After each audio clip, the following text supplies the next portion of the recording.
The prophecy of Jerusalem. Have you ever felt that strange silence? The kind that falls over your heart just before something life-changing happens? It's quiet, almost peaceful, but beneath it, you can feel the weight of eternity pressing in. That's the kind of silence that must have filled the air in Jerusalem 2,000 years ago. A city gleaming with golden stone under the Middle Eastern sun. Priests in white robes moving through the temple courts. Merchants shouting, coins clinking, children running through narrow alleys. And somewhere among that crowd, there was a man walking quietly. His eyes saw deeper than anyone else's. Beyond the walls, beyond the rituals, beyond the noise. His name was Jesus. And in that moment, as he stood on the Mount of Olives, gazing upon the magnificent city, he spoke words that would echo through centuries. Do you see all these things? Truly, I tell you, not one stone here will be left on another. Every one will be thrown down. Those words fell like thunder wrapped in gentleness. The disciples looked at him, their faces full of confusion and fear. How could it be? Jerusalem was the heart of their faith, the home of God's temple, the very place where heaven and earth seemed to meet. But Jesus saw something no one else could see. He wasn't just looking at buildings of stone. He was seeing the soul of the city, its pride, its history, its hidden rebellion. He was seeing the storm that would one day consume it. And yet, there was sorrow in his eyes, because his prophecy was not spoken in anger. It was spoken in love. Jerusalem, the city that God had chosen, would one day reject the one who came to save it. And because of that, destruction would follow. But even in the shadow of that coming tragedy, Jesus' heart broke not with wrath, but with compassion. He wept for the city. He wept for the people who couldn't see what was right in front of them. That peace itself was walking among them. That day, standing on the Mount of Olives, Jesus wasn't just predicting the fall of the city. He was revealing something much deeper, a truth about the human heart, an eternal struggle between pride and surrender, between the kingdom of man and the kingdom of God. Because in every generation, Jerusalem lives again, in nations, in communities, and even within our own souls. And so, to understand what truly happened on that hill, we must return to that ancient city, to walk once more where he walked, and to listen with open hearts to the prophecy that changed everything. This is the story of Jesus in Jerusalem, a prophecy of destruction, love, and redemption. The prophecy of Jerusalem. The Mount of Olives stood silent that day, its dusty slopes overlooking the city that had captured the heart of a nation. Jesus remained still, his gaze fixed upon Jerusalem as the disciples whispered among themselves. The temple shone like fire beneath the afternoon sun, its golden roof reflecting light across the valleys. It was the pride of Israel, the proof of their covenant with God. But Jesus saw beyond the glittering stones. He saw what time would soon reveal, the sound of marching soldiers, the cries of mothers, the smoke rising where the temple once stood. The disciples, unaware of the storm ahead, leaned closer. "When will this happen?" they asked. "What will be the sign of your coming and of the end of the age?" Jesus did not answer with dates or numbers. He answered with a story, a prophecy that would reach far beyond the city they could see, into the hearts of all who would one day hear it. "Take heed that no one deceives you," he said. "For many will come in my name, saying, 'I am the Christ,' and will deceive many. You will hear of wars and rumors of wars, but the end is not yet." The disciples grew silent. The world they knew, filled with certainty and order, suddenly felt fragile. And that's where the prophecy begins to speak to us, even now, because Jerusalem was not only a city, it was a mirror. Its walls reflected the soul of humanity itself, our faith, our pride, our longing for control. And just as those walls would one day crumble, so too would every illusion built apart from God. One, the glory and the blindness. At that time, Jerusalem stood as a jewel of the ancient world. Pilgrims from every corner of Israel came to offer sacrifices in the temple. The streets were alive with traders, priests, and Roman soldiers keeping watch. It looked invincible. But beneath that beauty lay something broken, a spiritual blindness that even the most devout could not see. People honored God with their lips, but their hearts were far from him. The temple had become a monument to religion, not to relationship. And Jesus, walking among them, saw it all. He saw the corruption in the courts of the money changers, the arrogance of the leaders who twisted truth for power. He saw the people longing for freedom, but rejecting the only one who could truly set them free. So when he spoke of destruction, he wasn't cursing Jerusalem. He was mourning for it. Every prophecy he spoke carried both truth and mercy. He warned them because he loved them. He wept because he cared. Centuries later, historians would write about that moment. How in the year 70 AD, the Roman general Titus laid siege to Jerusalem. For months, hunger and terror filled the city. The temple, once a symbol of divine presence, burned to the ground. Not one stone remained upon another.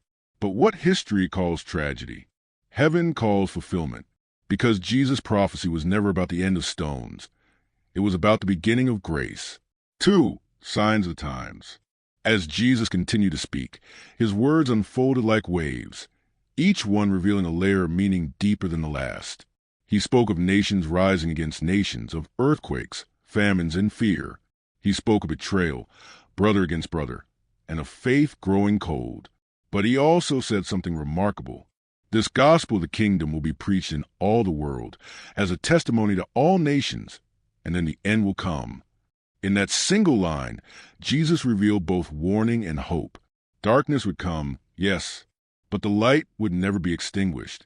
Even in times of chaos, his message would travel farther than any empire, cross deserts, oceans, and centuries, until every ear had a chance to hear. And perhaps that's why his prophecy still echoes today. Because when we look around at the state of our world, the wars, the confusion, the moral collapse, we are tempted to think everything is falling apart. But through the eyes of prophecy, we see something else. Things are not falling apart, they are falling into place. 3. The heart of the prophecy. To understand Jesus' words, we must look not only at history, but at the heart from which they were spoken. He wasn't standing as a distant judge. He was a shepherd watching over lost sheep. When he said, "Jerusalem, Jerusalem, how often I've longed to gather your children," it was a cry of father for his family. That's the true weight of the prophecy, not destruction, but desire, not wrath, but redemption. Jesus knew that love must sometimes speak hard truths, because love that stays silent while death approaches is not love at all. So he spoke, not to condemn, but to awaken. And though Jerusalem did not listen, his words would not die. They would echo through every century, calling people to turn back before it's too late. Even today, when we hear about the wars in the same land, when we see division and despair across the earth, his words rise again like a whisper of eternity. Watch and be ready. 4. The meaning for us today. It's easy to think the prophecy of Jerusalem belongs to the past, to dusty ruins and ancient scrolls. But prophecy is never just history. It's a mirror held up to every generation. We, too, build our temples of success, of pride, of comfort. We trust in things that seem solid until one day the shaking comes. And in that moment, Jesus' words find us again.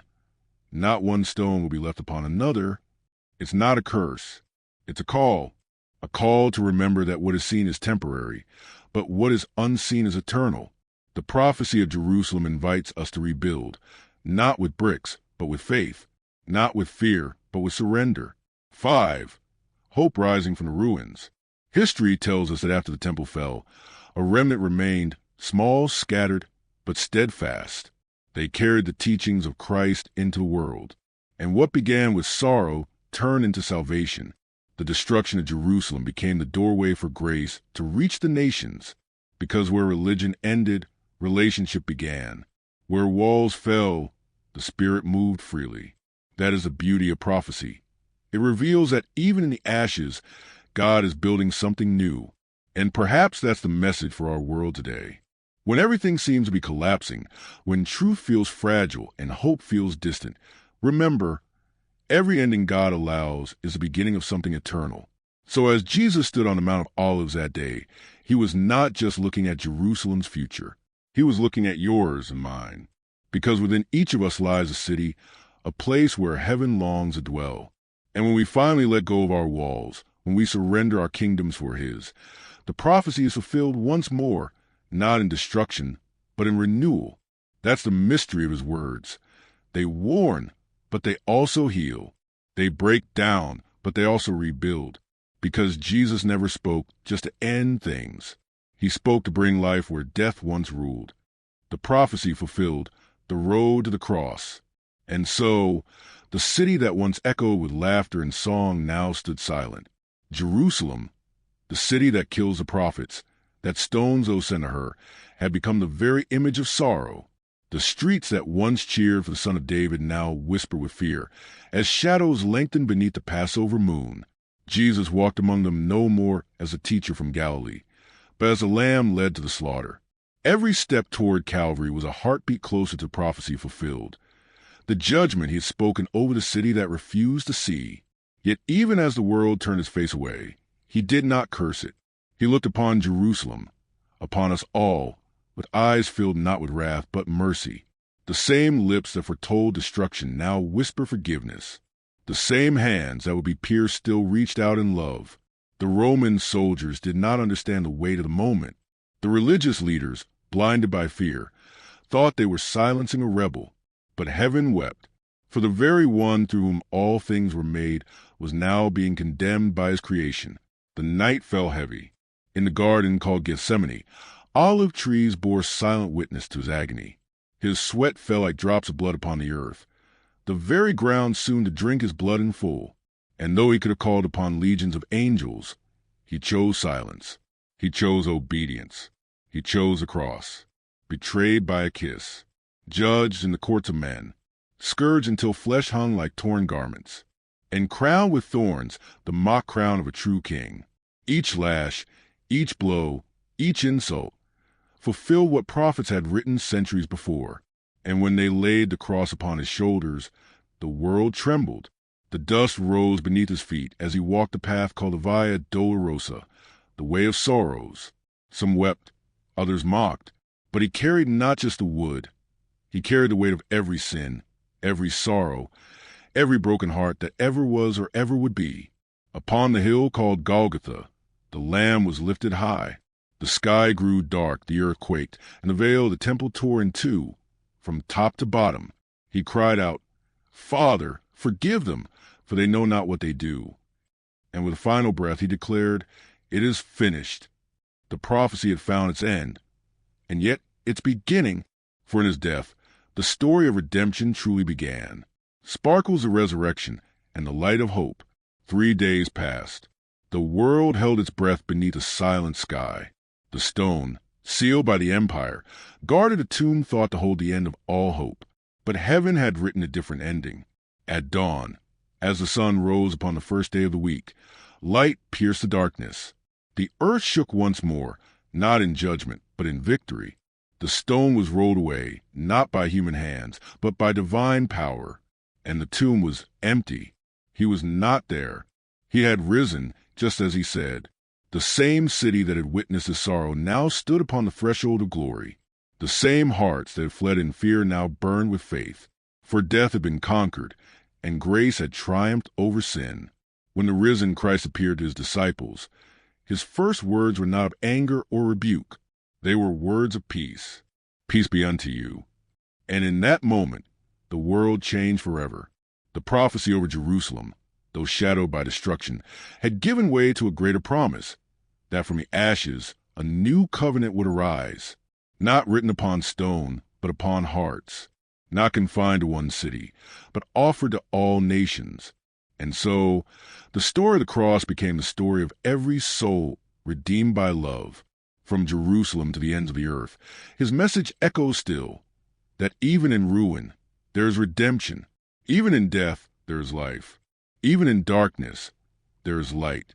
For the one who wept over the city has become its everlasting hope. And the tears of Christ were not the end. They were the beginning of resurrection. He lives. And because he lives, we too shall live.